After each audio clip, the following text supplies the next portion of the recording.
ಕ್ಯಾರ್ಪೇಟೆ ಪಕ್ಕ ಗಾಂಧಿನಗರದಲ್ಲಿ ವಾಸವಾಗಿದ್ದೀವಿ ಸ್ವಾಮಿ. ರಾಜಮ್ಮ ಅಂತ, ಮಂಜುನಾಥ್ ಅಂತ ನನ್ನ ಮಗ.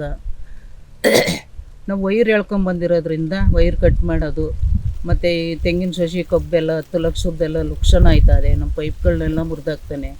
ನಮಗೆ ತುಂಬ ತೊಂದರೆ ಕೊಡ್ತಾವನೆ ಸರ್. ನಿಮ್ಮಿಂದ ನಮಗೆ ಒಳ್ಳೇದಾಗಬೇಕು ರಾಮಚಂದ್ರ.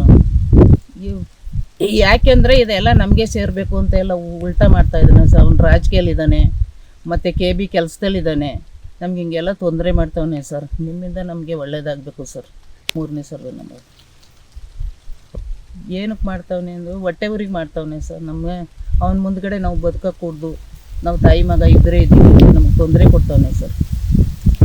ಬೇಸಿಗೆ ಬೆಳೆಗೆ ಅಂತ ಕಬ್ಬು ಹಾಕಿದ್ದೆ ಸರ್. ಈಗ 10 ಲಕ್ಷ ರೂಪಾಯಿಂದ ಲುಕ್ಷಣ ಆಗ್ತಾಯಿದೆ ಸರ್. ಎಲ್ಲ ಒಣಗೋಗ್ಬಿಟ್ಟೈತೆ. ನೀವೇ ಕಣ್ಣಾರ ಬಂದು ನೋಡಿ ಸರ್. ನಮಗೆ ತುಂಬ ತೊಂದರೆ ಕೊಡ್ತಾ ಇದ್ದಾನೆ ಸರ್ ರಾಮಚಂದ್ರ. ಕೊಟ್ಟಿದ್ದೆ ಸರ್, ಏನು ಗಮನಕ್ಕೆ ತಗೋತಾ ಇಲ್ಲ ಸರ್. ನಮ್ಮದು 2 ಎಕರೆ ಜಮೀನಿತ್ತು, ಕಬ್ಬು ಹಾಕ್ಕೊಂಡಿತ್ತು. ನಮ್ಮೂರಿನ ರಾಮಚಂದ್ರ ಅಂತ ಬಲಾಢ್ಯ ವ್ಯಕ್ತಿ ನಮಗೆ ತುಂಬ ತೊಂದರೆ ಕೊಡ್ತಾಯಿದ್ದಾರೆ. ನಮ್ಮದು ಗಂಗಾ ಕಲ್ಯಾಣ ಆಗಿತ್ತು. ಆ ವೈರೆಲ್ಲ ಕಟ್ ಮಾಡಿ ನಮ್ಮದು ಜಮೀನಿನ ಹತ್ರ ಎಲ್ಲ ಪೈಪ್ ಎಲ್ಲ ಹೊಡೆದಾಕಿ ತುಂಬ ತೊಂದರೆ ಕೊಡ್ತಾಯಿದ್ದಾರೆ. ದಯವಿಟ್ಟು ನಮಗೆ ಸಹಾಯ. ನಮಗೆ ಅದು ಆಗದೆ ಇದು ಅಂದರೆ ನಮ್ಮ ಜಮೀನೆಲ್ಲ ಅವ್ರಿಗೆ ಬರಬೇಕು ಅಂತ ದುರುದ್ದೇಶದಿಂದ ಇದು ಮಾಡ್ತಾಯಿದ್ದಾರೆ ಸರ್. ಕಂಪ್ಲೇಂಟ್ 112 ಕಂಪ್ಲೇಂಟ್ ಮಾಡಿದ್ದೀನಿ ಸರ್. 9ನೇ ತಾರೀಕು ಅಂತರೂ ತುಂಬ ರಾಜಕೀಯ ಸಪೋರ್ಟ್ ಇದೆ. ಅದರಿಂದ ತುಂಬ ತೊಂದರೆ ಕೊಡ್ತದೆ. ಕರ್ನಾಟಕ ನ್ಯೂಸ್ ಡಿಜಿಟಲ್ ಚಾನಲನ್ನು ಈಗಲೇ ಸಬ್ಸ್ಕ್ರೈಬ್ ಮಾಡಿ.